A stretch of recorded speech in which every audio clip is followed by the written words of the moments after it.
Hey everyone, this is Mike. And this is Josh. And this is Must See Before You Die. And today we're checking out a classic movie. I've heard some critics even consider it the greatest horror movie of all time. Really? The Shining. Are you excited about this one, Josh? Oh yeah, I remember watching this on AMC's Horror Fest when I was like probably an early teenager, like 11 or 12. I remember so for the longest time the only way I watched this movie was on TV. So when I watched this on HBO Max just this recently, I was surprised by some of the things that were actually in the movie. So yeah, there's some definitely not political correctness in some of the old stuff. We'll get to that part later on in it. I rewatched it today with my son, and I had to explain to him when he heard some certain things coming out. I had to talk him through it, but yeah, it's one I remember as a younger person. I think this came out in 1980. I might be wrong on it, but 1980. Yep. 1980 was a great year for horror and slashers. You also had Friday the 13th came out in 1980 as well. Mm-hmm. But this one, I went back from the very beginning of it, and it just grabbed me right off the bat. I'll be honest with you, it's been a few years, probably 4, 5, 6 years since I've watched it. But man, it hooked me right off the bat again watching it. I kind of like those slow grind movies that have a lot of suspense in them. Yeah. And it grabbed me. But let me give everybody the kind of the synopsis. It says Jack Torrance becomes a winter caretaker at the isolated Overlook Hotel in Colorado, hoping to cure his writer's block. He settles in along with his wife, Wendy, who is played by Shelley Duvall, and his son, Danny Lloyd, who is played by psychic premonitions. As Jack's writing goes nowhere and Danny's visions become more disturbing, Jack discovers the hotel's dark secrets and begins to unravel into a homicide maniac hell-bent on terrorizing his family. Yep. That's a very good synopsis of what the movie's about. Yeah, definitely. And what did you pronounce his last name as, Mike? Is it Torrance? No, it's Torrance. Okay, it's Torrance. So I guess that's my southern pronunciation of it. But remember last week we had what was it? Sauron. IMDb? No, what was it? The Sauron the pronunciation of the Sam Hain. I always pronounce Sam Hain, and you said what did you call it? Sane. Yeah, Sauron or whatever it was. Yeah. Sarman or whatever it was. So if you're watching this for correct pronunciation, you're definitely watching for the wrong reason, especially with me living in the South. Yeah. We make things and slur things together. So this movie starts out, it's a Stephen King novel. And you want to give a little bit of background, Josh? I know you know who the director is. The director. Yeah. So it is based on a Stephen King novel, loosely based on a Stephen King novel. It's not, Stephen King actually didn't like this movie. It wasn't true to his book, according to him at all. The director is, Stanley Kubrick. Stanley Kubrick. Yep. Sorry. Did I pronounce that right? I got that wrong too. And Stanley Kubrick is one of those directors that's just real meticulous about different shots. And he can do, he's real meticulous about shots. He'll go over and over and do it over and over and over again just to get it right. And he likes to put a lot of people think he does a lot of hidden messages in his movies. Like there's kind of an overall message in this movie of the native people. I mean, they bring that up several times in this, how they forced the natives out to build this hotel to this land. They built it on an Indian burial ground. And then it's funny because all the decorations in the hotel are all real native centric.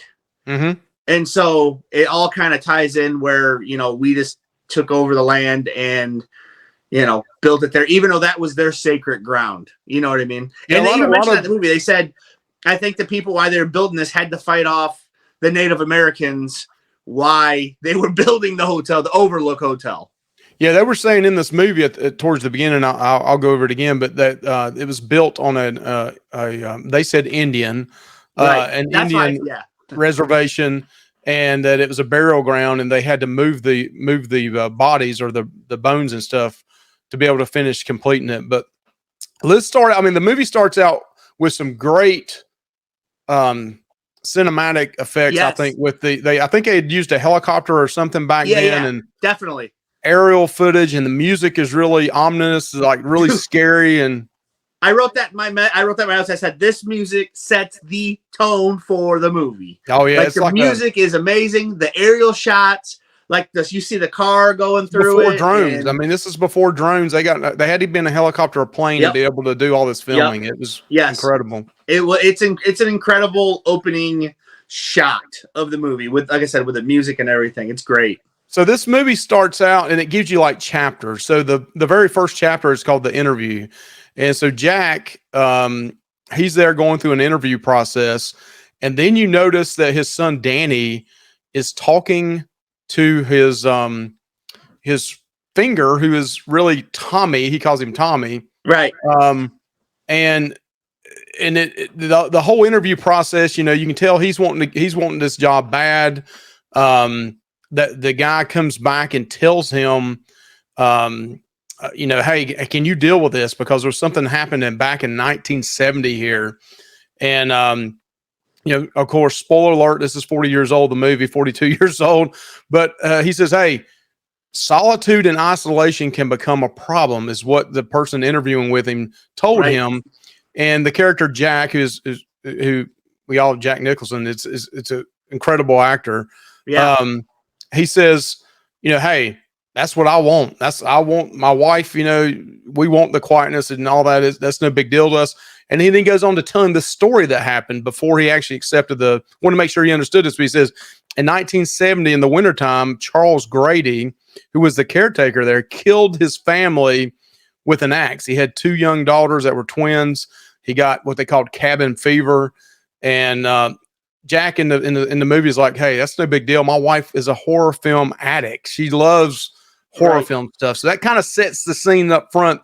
They tell you something horrible happened just 10 years prior. Well, they went into details. They said he chopped up his wife and kids into pieces and stacked it like firewood in one of the rooms. Yeah, room 237. Yep, room 237. And in the original book, it was 217, but the actual real hotel in real life had a 217 room and asked them to change it to 237 because they was afraid nobody would ever book 217 if they used the 217 that was in the book. So in this movie, it's room 237 from different from the original Stephen King novel. So then that kind of sets the Tommy sees in this first part too, right before it goes into chapter 2, Tommy, his son, Danny, is talking to Tommy, and then he sees the blood pouring in the girls ahead of time, kind of like a premonition to what his dad's being told happened at the same time. So that was kind of freaky and weird, right, Josh? Right. Yeah, it was. Also, he fainted, and then they called the mother. Wendy called the doctor or something. She came to the house, checked on him, and he said he didn't remember anything. And he was asking him about Tommy and all that. But the thing when he talks as Tommy, he's like, hey, how you doing? Like, he talks like in a different voice. Yep. It's like a different entity is talking. It's not him almost. I mean, it's him, but it's him doing a voice. And and his mother and father just say, oh, he's got an imaginary friend, and that's what they told the doctor. Also, he knew that his dad got the job. Yep. Like the phone rang and he said, Jack got the job. Yeah. Before the phone even rang, Tommy, the finger, is saying, do you think my dad got the job? Danny's asking Tommy that. And Tommy says, yeah, he's already got it. He's getting ready to call. And then next thing you know, the phone rings and he's talking to his mother. Yes. So chapter 2 starts out with closing day. And that's when the people at the hotel, the Overlook Hotel, are leaving, and they're kind of trying to give Jack and the family the kind of rundown of what to do, what they're going to have to do. Well, you missed an important part. Okay, go ahead. It is revealed that Jack had a drinking problem and he hurt Danny's arm in one of his rages. Yep. And that is revealed. But when he said nope, he quit cold turkey 5 months ago, and he's fine now. Yep, he doesn't drink anymore. That's right. Supposedly. But that is revealed, and so you're like, okay, that's okay. Yep. What kind of guy is this Jack Torrance? Yeah, you can't really. Is it Torrance or Trance? Torrance. I'm messing. So, closing day, they get there, and they're starting to do some things, and then Tommy sees he's in the game room, and he sees the Grady twins in the game room. And then at that same time is where we were talking about earlier, where they're showing the family around, Jack and his wife, and they make the comments about the they use the word Indians, but Native Americans. They use them as, telling the whole story, what we said earlier about, it was built on the burial ground and they had to move the bones and all that. So they kind of lay that groundwork. And I think you said, Josh, there's supposedly, and we'll maybe do a separate episode on this, but like you had mentioned earlier, there's a lot of people say that there's a lot of hidden messages throughout this movie. Yes, to support some conspiracy theory. Right. Well, I made a note here that I thought during the whole tour, Jack seemed very ingenuous. Like he was just like, yeah, cool, great. Like he didn't give a flip. That's then at the same point, we also meet the cook. I can't remember his name off the top of my head. His name is Dick. Okay, Richard. So he has a bond with Doc, and who is really Danny. They both come to find out they're both have that gift. Yeah, and that's called The Shining. Mm-hmm. And you first they're together and you hear a high-pitched noise, and you're like, what is this? And it's because two people are close together using The Shining. That's what that noise is. I'm pretty sure that's what indicates The Shining being used, or they know they have The Shining or something. It has to do with that. Would you say that, Mike? Yeah, I would think that was, yeah. And the gentleman, the cook, he starts calling Danny Doc, and the mother picks up on that and says, well, how did you know that we call him Doc? I haven't, he's like, oh, I think I must have heard you say it. And she's like, well, I don't think I've used that term here. So he knew ahead of time what they call him because he had that same gift. Right. And also Dick warns him, stay out of room 237. There's nothing for you there, Danny. Stay out. And he's also letting the little boy know while he's doing an interview, he's talking to him like, hey, do you like ice cream? While he's talking to his mother, he's really talking to him mentally or through this third person of him. Talking to the little boy as well. So this is the first time the boys ever met somebody that had the same gift, and it kind of freaks them out as well. Right. So I called the person Tommy. Is it really Tony? The person? It's Tony. It's Tony. I called him Tommy earlier. I meant Tony. I'm sorry. Okay. Yeah. Tony. Yeah. So this is a point too where Danny tells the cook. He says, "Hey, Tony is a little boy that lives in my mouth." Right. And then, like you said, the cook told him, he said, stay away from 237. That's right. Don't go and stay out of there. And the little boy asked him, did something bad happen there? And he won't answer it. He's like, it's none of your business. Yeah. Don't go to that room. Right. And then it jumps. It jumps a whole month later. Yep. It jumps. The next chapter, it says, is a month later. So they've been living at this place for a month. And so they're kind of just still adjusting. And, what I love, I love the scene. I wrote this in my notes. I love the scene of Danny riding the big wheel, dude. I've got that in my notes too. I love that, dude, because I had a big wheel when I was a kid.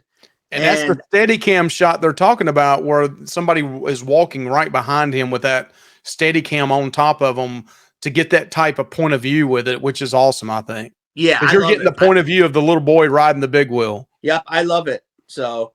And during another the whole thing I have is Wendy brings. They have a really long shot of Wendy wheeling a cart. I don't know what the purpose of that is. Yeah, but it's a long scene. Well, they goes through all these different rooms of the hotel with it. Yep. I was trying to really pay close attention to that. I'm like, well, maybe there's something I'm missing. Maybe there's a shot, or maybe there's something I'm supposed to see somewhere, but I didn't see it. Well, And so then earlier in the movie too, they were showing you the cook was showing them the freezer and then the other pantry area that locks, and it kind of sets it up for down the road. We'll talk about that later on. Right. There's a lot of times when you watch this movie, you can go back and watch it again. You'll pick up on little things. Yes, that's kind of giving you a foreshadow of what's going to happen down the road. That's right. And this part right here also is when he's riding that big wheel around. He comes up to the room 237. He's going to get up there and try to open it up. He sees the door and then it's locked and he leaves. But also, this is the part where, they also show the maze. And the family goes out and they're trying to get him to go out with them too and walk around the maze. There's a really cool maze at the place, made out of, brush, bushes and stuff. But and then Jack is in the big main area, and there's a demo of this maze. Yeah. And he looks at the table and looks at it and sees them in the maze, which was kind of weird. Pretty cool technology for back then. Very cool. Very cool. There's one part before that, when Wendy brings him his breakfast, he says, I feel like I've been here before. Like I knew, every time I turned the corner, I knew it was going to be there. Yep. I knew, I had a really bad case of deja vu. Like I knew this whole place before I even stepped foot in it. Yep. That's what he told Wendy when she brought him breakfast in bed. And he's still in a good mood here. I feel like he's still in a pretty good mood. So yeah, I had that in my notes about the maze special effect and stuff. I thought that was really cool. So also just a heads up, this is a long movie for back in that time period. A lot of movies were 90 minutes. This was, almost 2.5 hours long. So it was a long movie for back then. I think something like that. 220. I think it was 2 hours and 23 minutes, something like that. Yep. So, it jumps all the way through to chapter. Actually, the next chapter was Tuesday, and I may have got ahead of myself because this is where I had that. Yeah, you did. Almost every one of these chapters, Danny's riding the big wheel through the hallways. Right. But I got ahead of myself there. This is where he actually came up to 237 and got off of it and tried to unlock the door, but the door was locked. Yeah, I have next that Jack is typing, but he doesn't have a good idea. And at this point, he's getting very frustrated. You can tell it's starting to get to him already. Like just a week later, because that jumps a week later. And his attitude and his mood has already changed. He gets frustrated when he cusses her out at this point, I think, right? Right. He says he's very irritated at Wendy. I said he's just a jerk to his wife for really no reason at all. He's dropping the F-bomb on her left and right. She wanted to read what he had, and he goes, no. Mm-mm. Says, you're messing me up. Stay out of here. Let's go with these new rules. You don't even come in no more. And they also let you know at this point that there's a bad snowstorm coming. Yes. And I put on here, Jack is looking a little crazy at this point. He's like looking out the window like. Yeah, he's got this crazy, look on his face. So cabin fever starting to set in, as they called it. Yep. So then this is what I wrote in my notes. Jack spaces out, evil look on his face, because that's what it was. I put Jack's looking crazy and snow coming. So it's you and I had the same thing written down. So the next chapter is Saturday. Now I just want to say this though, throughout this whole thing so far, Danny has been, seeing these little twins ever so often in the hallways and stuff like that. But, and this goes back to that story earlier where the guy, I think his name was Charles Grady, had, slaughtered his family and stuff. So you just start questioning what's going on. And I think at this point, I think we've already seen, so I got on here that the phone lines were out. So then the wife, she tried to call through a radio and got in touch with the police department. They said, yeah, all the phone lines go out. Usually they don't even come back up till next spring, which this was like a 5-month job.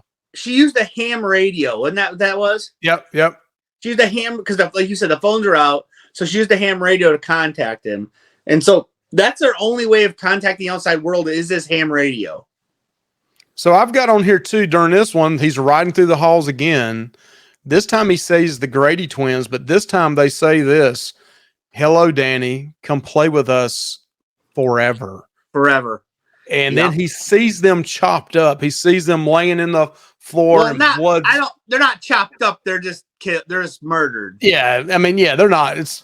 You got to use your imagination on it. But you know what? You knew what happened. They were laying in the hallway, blood everywhere, and Danny saw this for the first time at this extreme. I believe he had seen blood in the hallway prior and previously, right? That's kind of a famous scene where the blood comes in through the elevators and goes down the hallway. Well, he's seen it earlier when he was at his old house. He saw it once, so he saw it again.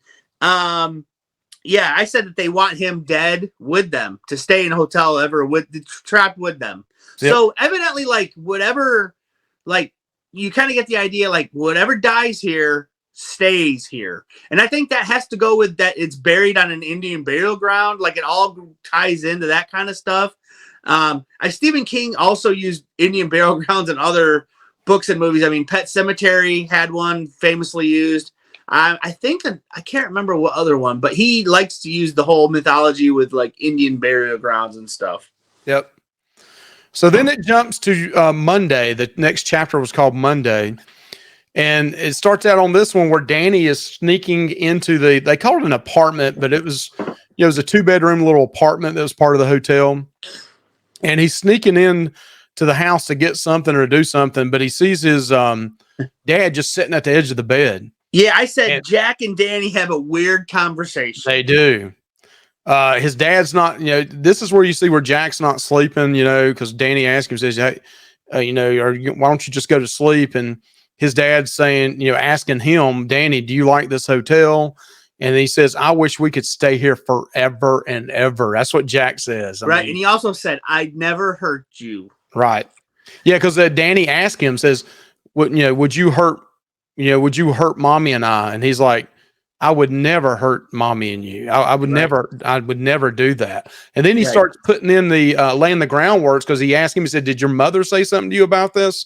Right. So he's instantly mad at Wendy, saying Wendy's putting stuff in his head, blah, blah, blah. She won't let that thing go when I hurt his arm. Like this is all in his head. This is stuff just driving him to get madder and madder and, just things like that. And he's getting paranoid.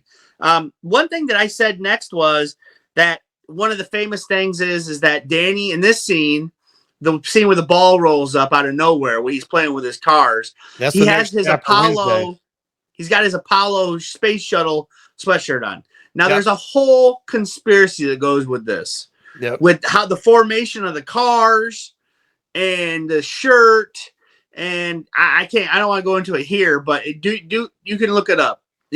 Some people have debunked it. They say other people still believe in it. So I can tell you the basis is that Stanley Kubrick, for a long time, it's been a conspiracy that he actually was the one that directed the moon 1969 landing back in 69. He was. So people that think the moon landing's fake, he's the guy behind it. And to them, this is clues to that.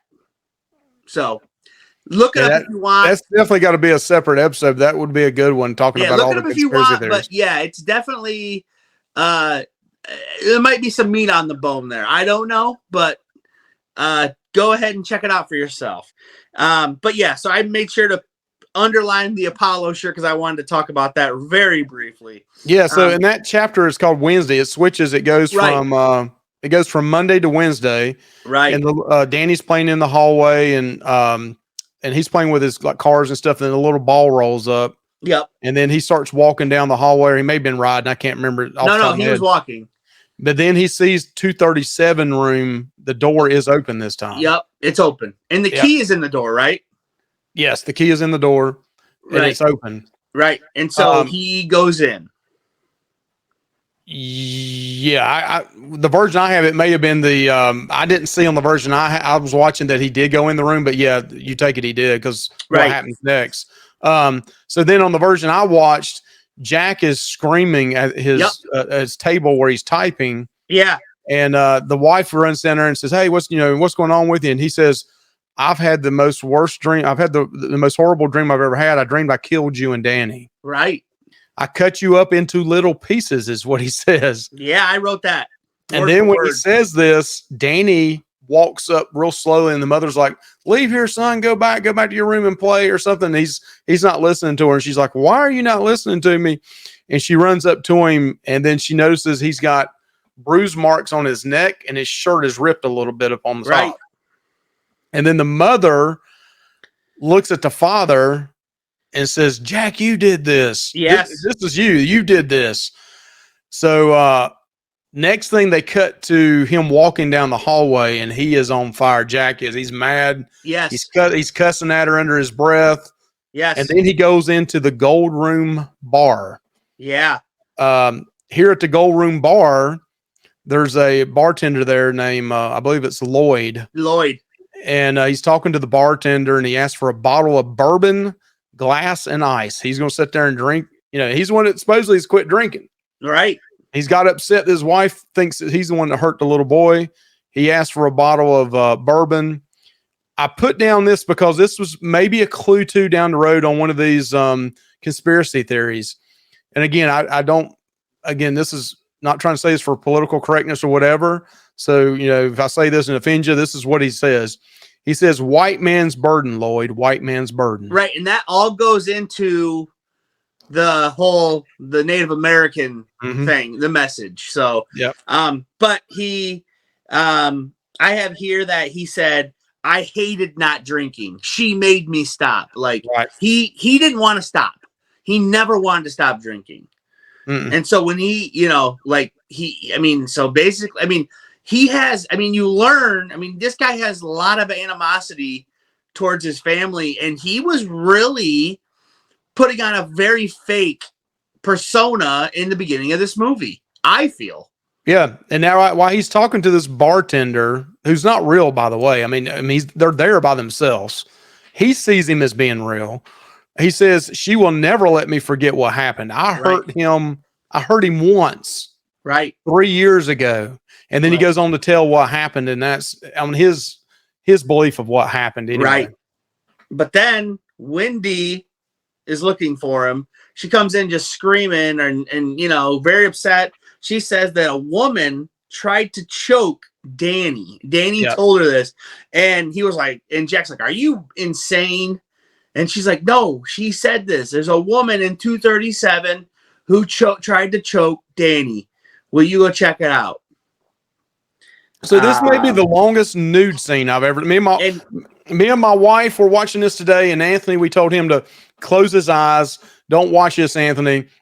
It seemed like it was the longest nude scene I've ever seen. But well, there's a lot of buildup. Yeah. So he goes into room 237. He's looking, and he's like, "There ain't nobody here," or whatever. He didn't say that. But as you get closer, he realizes, holy crap, there is somebody in room 237. They're playing that creepy music the whole time here too. Right. So it's someone, and all of a sudden you see like a figure sitting in a bathtub, and then all of a sudden you see a hand come up and pull back the curtain, and you're like, "Wait, what's going on here?" Like they're like, there was a big snowstorm. There's no way anybody can get in this into this hotel, and it gets out, and it's a naked lady, probably in her like early 30s, late 20s, and she walks up, and Jack is totally hypnotized. She's seductive. She's very seductive. Oh yeah, he's like hypnotized by this woman. They kiss, and all of a sudden he's kissing her, and he looks in the mirror, and it is actually an old, decrepit woman who's got rotten. Rotting. Her flesh is rotten. Yeah, a rotting corpse. He's kissing, and he's like, "Oh," and he like backs up out of there, and she's like, "Ah, ha, ha, ha, ha." And yeah, man, it's kind of like the first.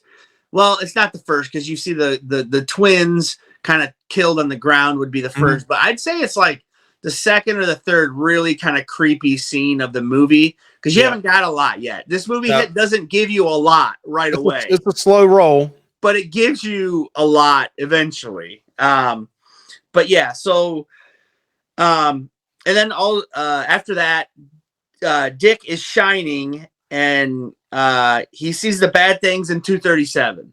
He can see that. Yep. So and Danny's seeing it too. Right. Yes. So then Jack also goes back to the room, to their little apartment in his place. Oh yeah. And tells his wife that nothing happened. nothing happened. Nobody's there. And maybe he thinks, he basically tells her Danny did it to himself. Right. He said That Danny hurt himself. I mean, Danny hurt himself. I don't understand what the reason is why he did this, because I don't know. I think it's because he doesn't want to leave there. Is that true? Is that you? Is that what Yeah, because then they get in a big argument, and right after this, she doesn't believe it, and she's wanting to leave immediately. And he's like, we're not effing moving. And he starts using GD. I mean, he goes off on her and says, you have ruined my life. We're not leaving. Yeah. And he gets so mad he storms out. Oh, he's like, everything I tried to do, you always ruin it. Yeah. And then Dick is trying to call to check on them. He's in Florida. So Dick went to Florida, out of the storm during the hotel's off season. So he's trying to get a hold of them. He's trying to, he tries and tries and tries. So at this point too, Jack, when he storms out of the room, and the whole time that Dick's trying to get up from Florida, taking a flight into Colorado, and then turn around, he's working it out to get a, basically like a Bobcat or some kind of snow vehicle to get him to the place. But Jack goes back down to the bar, the Golden Bar area, and they're having like a big party. Yeah, and it's like the 1920s, man. Yep. And it's a big party, and he walks in like he owned the place. He's the man. Yep. And he goes there, and I don't remember if this is there or it was the other scene, but the bartender, he tried to pay, and the bartender said, "Your money's no good here." Yep. Well, the first time he didn't have money in his wallet, and he said he had $50, and the bartender's like, "Don't worry about it." This time he tried to get a drink. Mike, one thing he also said was, "I'd give my soul for a drink." Yep, he did. In the first part. Yep, he did. Yep. So when he goes back this time, he comes in, he's trying to get a drink, and then him and the waiter spills, I can't remember what kind of drink it was. So Jack does sit down, gets a drink. They told him no charge, your money's no good here. But they said the drink does have a price. Lloyd tells him the drink does have a price. Yep. So, and you're like, oh, oh boy. So yeah, I was like, dang. And Lloyd looks very sinister. Mm-hmm. He's got that like, yeah, he looks very sinister. So what happens next? It's a very important part in the movie. What happens about when they run into each other and they go into the bathroom? Yep.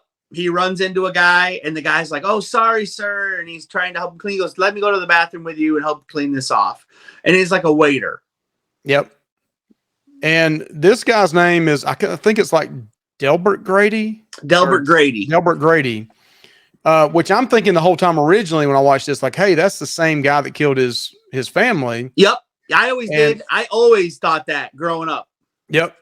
So they go in there and they have a conversation. Josh, I'll let you go ahead and continue with the conversation they had. Yeah. So they're just talking, and he was like, "Hey," like Jack Torrance, he's talking to this guy, and he's like, "I know who you are." Like even Jack mistakes who this guy is, because he hears the last name Grady, and he goes, "Hey, you were the caretaker here," and he says, "No, I wasn't." And he's like, "You murdered your family here." And he was like, "No." He's like, "You are the caretaker here." He says, "You've always been the caretaker here." Yep. And he says that to him. And it's a very haunting conversation. And I think that's when Jack, like, it just fully clicks in his brain, like what he's got to do. You know what I mean? And Grady says, like my daughter tried to like burn down this hotel. I corrected them. My wife tried to stop me. I corrected her. They needed to be corrected, and I did it. You don't know what that was. I mean, he didn't allude to anything. But you're thinking, oh, he's the one that killed his wife and his twins. And you know what I mean? And he's the one that did that and chopped them up or whatever. And but Grady says that he's always been there as well. So anything else you want to... And you can tell the undertone is the Grady gentleman is trying to hint at Yep. Jack it's time for you to take this over, and it's time for you to take care of your family. Right. And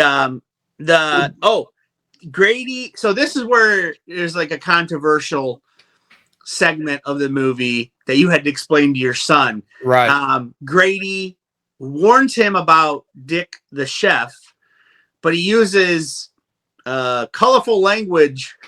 He uses the N-word like 3 times in a row. 3 times. To describe, yet Dick is an African-American man. And he uses the N-word. And I'd never heard that in this movie because I always watched it on television. So I was surprised by that. But he does say that. He's telling him about, Grady's telling him about the connection that Dick and Danny have with The Shining. And he's got him coming to help him. This whole thing. Dick's going to try to ruin this whole thing. Like, yep. He's warning him now. So, yeah. So I wrote Grady wants Jack to correct Wendy and Danny. And then it cuts. This is when it cuts to Danny going rad rom with his finger like in that Tony voice, dude. Well, right before it does that, though, they show 8 a.m. as a chapter. Oh, okay. 8 a.m. And the cook is trying to get back to the hotel, which we kind of mentioned that. But this is also where the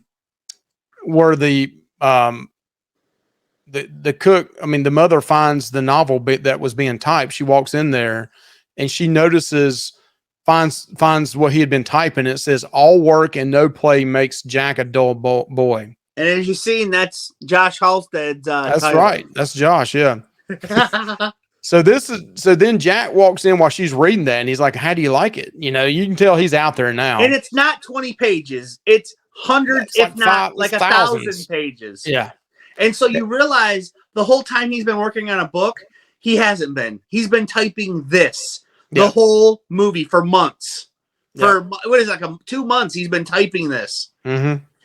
Which is crazy to think about. So Jack starts coming after her slowly, trying to. There's a big conversation with them two going back and forth, and he's trying to. Give me the bat, Wendy. Yeah, give me the bat. Give me the bat. Yeah. And she finally ends up knocking him in the head with it. Yep. He falls down the steps. Yep. And then she takes him and drags him and puts him into a pantry, and locks it so he supposedly can't get out. There's no way. Skin and bone Shelley Duvall dragged Jack to that. Shelley Duvall looks like a cadaver, dude. She does. She is thin as they come. Yep. So yeah, there's no way. Even if she hit Jack in the head with a baseball bat, I doubt it would have done anything. But it jumps to 4 p.m. in the afternoon, and this is where you were talking about where Danny is in the room, his mom is sleeping. He's got a knife in his hand, and then he takes I think it's lipstick, and he writes red rum. I'll never forget seeing this for the first time. Yep. Writing red rum, and he's saying it over and over. Red rum, red rum, red rum. And you're like, what the heck? First time you ever see this, you're like, what is he saying? Right. And finally, he wakes his mother up because he's like, screaming at this point now after he writes it. And she takes the knife away from him, hugs him, and looks in the mirror. And red rum is really murder. Right. Red rum backwards. I'll never forget that. That first time I saw that, I was like, whoa. Right. That was definitely a hair standing up on your arm moment when I first saw that. So I wanted to go back for a minute to the conversation between Grady and Jack. The one thing I kind of pulled from that was like they told Jack about the murders in the 70s, but you kind of gather that there's been a lot of murders over the years in this hotel. Since the creation, there's been a ton of murders here. Like a lot.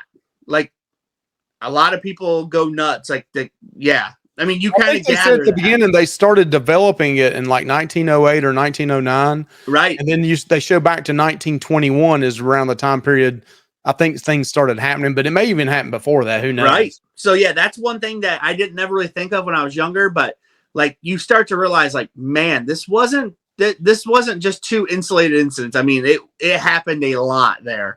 And it makes you question, is everybody there part of the story? Right. Because it's a ballroom full of people. Yeah. Right. Every one of those people somehow into this story where they've been killed in the past. Right. Through history, and that's why they're there forever. This movie is crazy like that, dude. It's nuts. I said that I did right here that Jack wants to kill them for sure. I mean, he's committed to that at this point. After she locks him in the cellar, Wendy finds out that the ham radio is down. Jack took the plugs out of it, can't use it. And also he said, go check the snowcat. He screwed that up. So basically they're stuck there. Danny and Wendy are stuck there. And then Jack gets out because somebody lets him out of the pantry. So that's kind of weird, you know. Grady said, you know what you have to do. Don't let us down. Do it. If we let you out of here, will you do it? And he said, I'm going to do it. So they let him out. And then you're like, wait, though, like if they're ghosts or whatever entities they are, how are they unlocking doors? Like, what is this, man? This is kind of crazy. I mean, he did kiss a physical body like in that scene. So, I mean, obviously they're able to move things. I mean, the door was open to 237. So obviously they can do things there. They can have maybe not these are active ghosts. The ghosts can move. Right. Maybe not a total physical form, but we saw it. But definitely can do things. The ball rolled towards Danny, so obviously they can do things. And Grady said, "You were going to do this," and he said, "Yes, I will." He grabs that axe, famous the fire axe. He starts coming for him in the apartment. Right, and he's and they locked Wendy and Danny locked themselves in the bathroom. She opens up the window, and the snow is piled up. I mean, this snowstorm is epic. This snowstorm is epic. We get a lot of snow here in Michigan. Nothing like that. I mean, this snowstorm is epic there in Colorado. And so he goes out the window. Shelly's trying to. I also don't believe that she couldn't fit out that window. That lady is a toothpick. But also, she couldn't get out the window. She does have a knife. We forgot to say she does have a knife. And Jack's breaking these doors down, and then he goes to hers and he's breaking it. And then the famous scene where he puts his face in and he goes, "Here's Johnny." And then he reaches in and she takes a knife and slices his hand, and he's like, "Oh!" She's like, and then he just goes away after that. He don't try to break in any further. So then at this point it kind of cuts over to the cook. Right. Dick, he's driving the why, because Jack hears the snowcat outside, so he goes to investigate that. Dick ends up going there, like you said, with the snowcat, and he's walking through. And come on, Dick, don't you know this dude? He's like, hello. Just, I mean, come on, he don't have a weapon or anything. Then this is the first really kill of the movie. Yeah. Yes. First kill of the movie. Jack steps out and lays it to him in the chest. Smokes Dick right in the chest. Dude. Yep, with the axe. Buries it right in his chest. Yep. And Danny sees that, right? Does Danny see that with his shining? I can't remember if he did or not, Josh. I can't remember. I can't remember that either, but he saw him come. I think he saw him earlier in the movie coming and what was going to happen, though. Yeah. I mean, they didn't show him seeing what was going to happen. I did say that. I said Danny sees it. And then so Danny did see it because I wrote that here. And I love this part right here. I'm going to go back real quick because I wrote this down because I really love this part of the movie. And again, Jack Nicholson is is an incredible actor. But after he tries to get in, he's like, little pigs, let me in. And he's like, not by the hair of my chinny chin chin. I love it. I mean, his character, he was in that moment so much. Yeah. You thought he was crazy for real. I mean, he looked out of it. He did a great job. But then Jack goes outside, chases Danny through the snow, through the maze. And the maze. And so that's the foreshadow from the very beginning of the movie when he sees his family out in the maze. Yep. If you're not picking up on that, that's where it showed you that the maze was going to be very important. There's another part where Shelley Duvall is running around trying to find him, and she sees a couple of very weird things. Yeah. First of all, she sees a guy with it looked like he had an axe on the top of his head because it was like and he was like, hello, and he had a drink, but his head had pouring blood out of it. Another thing is she looks in this room and there's a guy in a bear suit giving a guy a blowjob on the bed from the 1920s. And if you notice, the bear suit has like a flap on the butt, and the butt part of the flap is down. And so who knows what's going on there? I don't know why that's in the movie, but I'd like to do more research what that was all about. We also missed a point. Mike, what do you think? We missed a point at the very beginning of the movie where Jack was during the interview process. He's reading a magazine, and if you don't pick up on it, it was a Playgirl magazine. Right. So there's lots of theories about this movie. Well, yeah, we'll have to do a whole story on that. Right. But there's a theory that Jack is actually a gay man. That he's not, and he's like and that's why he's so hostile towards Wendy, because he's not happy with his life, and that's why he goes into all those things like, you've always ruined my life, and all this. He couldn't live the way he wanted, and so there's like a whole like story to that. I don't know a ton about it, but I've read some. So, but yeah, I won't get into all that here.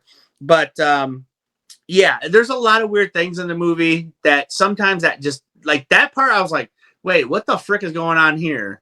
But now Jack is chasing Danny through the maze, and he's like yelling, he's like, Danny, ah! And it's freezing outside and blizzarding. Yep. Danny does something very smart. Yep. He realizes that his dad's following his prints in the snow, so he retraces his prints, steps backwards very carefully, and then like goes into a different way and hides. Now, unlike Jack, he's been in this maze. So he has a sense of what the maze is like. Jack has no sense of the maze.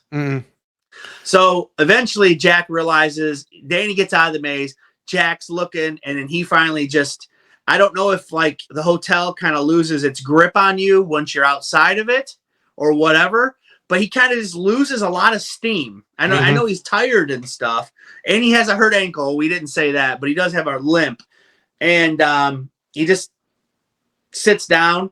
Wendy and Danny get in that snowcat, take off, and then it cuts, and then you see Jack Torrance totally froze like an ice cube. Yep.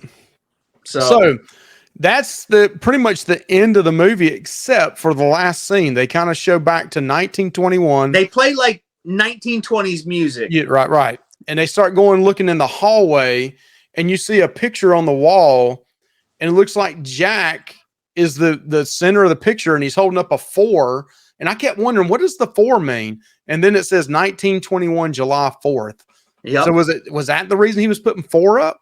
What is the 4 for? Maybe it's for, maybe Jack Torrance is like the 4th in a generation to be the caretaker there. I don't know. That's something that we'll have to dig into their own. But if you look in that picture, I've looked at it twice. He's holding a 4 up, and then it says July 4th. Maybe it was a July 4th party or something. Right. It's a July 4th party. Yeah. And he's the caretaker there, but it's not Jack Torrance. It's one of Jack Torrance's ancestors.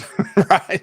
And so that's why Grady, who you go in later, what was his name? Del Grady? Charles Grady originally, and then it was Delbert. Delbert Grady. So what you learn is that Delbert Grady is actually a ancestor of Charles Grady. And that's why Delbert Grady told Jack Torrance, you've always been the caretaker here. You've always been it. You've always been here. Because in 1921, he was there. I mean, and like, you know, I don't know if it's like his ancestors passed that through, and that's why he felt like he knew the place. Very haunting. It's kind of like it's a kindred spirit that's been passed down, you know? Very haunting ending, in my opinion. Very kind of like, you're like, whoa, what's that mean? You know, because I remember seeing that as a kid, and I'm like, wait, how did you get in the picture? Like, I was so confused by that for years. So, but great ending. I love it. I love the ending. So, great movie overall. Do you want to do your rating right now, Mike, or you want to do the facts? Let's do the facts real quick, and then since this was axes, we'll do an axe. Is that okay? Yeah, axe. All right, so these are 10 real quick fun facts, and then we'll give our rating. Stanley Kubrick was unfamiliar with the Ed McMahon's catchphrase of "Here's Johnny." He didn't even know that, so that just about didn't make the final cut, but it did. Right. The snow in the maze was 900 tons of salt and crushed styrofoam. Wow. It really was not snow. It was Danny Lloyd's own idea to wiggle his finger when he was talking to Tony. That was pretty cool. Yeah, very iconic. Very iconic. Jack, I think I called Jack Nicklaus a few times, but Jack Nicholson achieved, that's a famous golfer here in Winston-Salem. Jack Nicholson achieved his character anger by only eating cheese sandwiches 2 weeks prior to filming. That's how he got into character, because he hated cheese sandwiches, and that's all he ate for 2 weeks getting into character. The elevator shot, which is very famous, and we talked about it briefly in here, but it really is a famous part of the whole movie. Yeah. The elevator shot was done in 3 takes, but it took a year to get it right. Again, attention to detail that you brought up that Stanley Kubrick was known for. He did not like the 3 shots. It took 3 shots finally, or the first 2 shots. It took 3 to finally get it right. The stress of playing Wendy caused Shelley Duvall's hair to fall out. Well, she was smoking a ton of cigarettes during the movie too, Mike. Well, her and Stanley also, I read, did not get along, and he was very opinionated and pushed his belief in the character or how she was to portray it. Yeah. And she was really stressed out about it. Yeah, he was. I heard that he was just flat out mean to her. Right. This movie also was one of the first movies to use the Steadicam. 1978 Halloween used it as well, but that's the scenes that we were talking about earlier coming from behind him on the big wheel. Yeah. And Stanley Kubrick hid the horrific aspects from the young Danny Lloyd. So the young actor playing these scenes did, a lot of it, he was not in the scenes with them. If you notice, there's a lot of B-roll or little small takes on it. He really never saw that stuff himself. They just filmed it like he saw it, but he really didn't. Yeah. And the Here's Johnny scene required 3 days, and there was 60 doors used to make that shoot where he in the thing here where he's knocking through the door. This was actually the movie poster for there was actually a couple different movie posters they put out, but this is one of them. Nice. And Jack Nicholson in real life, he had worked at a like volunteered at a fire department stuff, and had been actually trained to knock down doors and stuff previously. And Stephen King hated the movie. We mentioned that earlier. Yes. Stephen King, I'd read, actually wrote the screenplay for this movie, and Stanley Kubrick never read it. He had his own idea of what he was going to do. And I think that's where in my opinion, that's where the big rub was between Stephen King and Stanley Kubrick, because Stephen King took the time to write it, and then he didn't follow it by none of it whatsoever. Right. Yeah. So the rating for this movie, we're going to go on a scale of 1 to 5 axes, 5 being the best, 1 being the worst. I'm going to give this 4.5 axes. The only thing that I do not, there's a couple things. Well, there's like 2 things. There's a lot of like hidden stuff that's kind of like, okay, why is that in here? Didn't explain anything. Like, you kind of got to like make up your own theories. Some of that I don't really care for as much. Also, very slow build. I'd say the first half hour, you're kind of like, man, when's something going to happen here? Yeah. But that's about it. 4.5 axes, Mike. So I think down the road, Josh, we're going to have to take a sheet of paper and hold it to the side and then hold it up at the same time, because it sounds like all these reviews that you and I do, we're really close to each other. I give it 4.5. This movie it'd been several years since I've seen it. I've always thought it was a great movie. Yes. But I may even say it's a tad, and everybody knows how I love Halloween. I think it's just so much mentally going on in this movie. And there's so many things you can read behind the scenes on it. And I'm going to have to do some more investigating on it, on some of the hidden messages behind the scenes, the way books are placed on tables, the way the food is stacked in the pantry. Right. He doesn't do anything on accident. No. Kubrick don't. Nothing's done on accident. It all has a purpose. So I give it 4.5. And there was only 2 kills in this movie. Yep. Now, there was some looking back at some other kills, but in this movie, really, the cook and Jack are the only 2 that die in the whole movie. Yeah, my favorite kill, modern day. My favorite kill is definitely when Dick gets the axe to the chest. That was brutal. Is that your favorite, Mike? That is. Okay. Yep.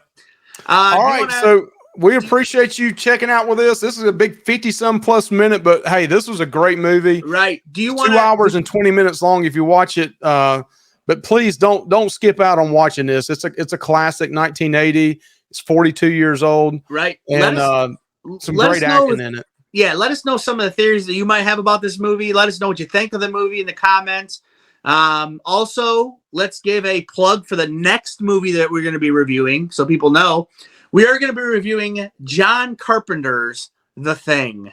So, very good. I love that movie. That also has some hidden things in it. So we'll get more into that next week, but kind of wanted to just give you an idea what we're doing next week, guys. All right. Y'all have a good one. Josh, you have a good one too, man. You too, buddy. See ya. Thanks. Please like and subscribe to our channel. Must see before you die. Thank you. Yep. Bye-bye.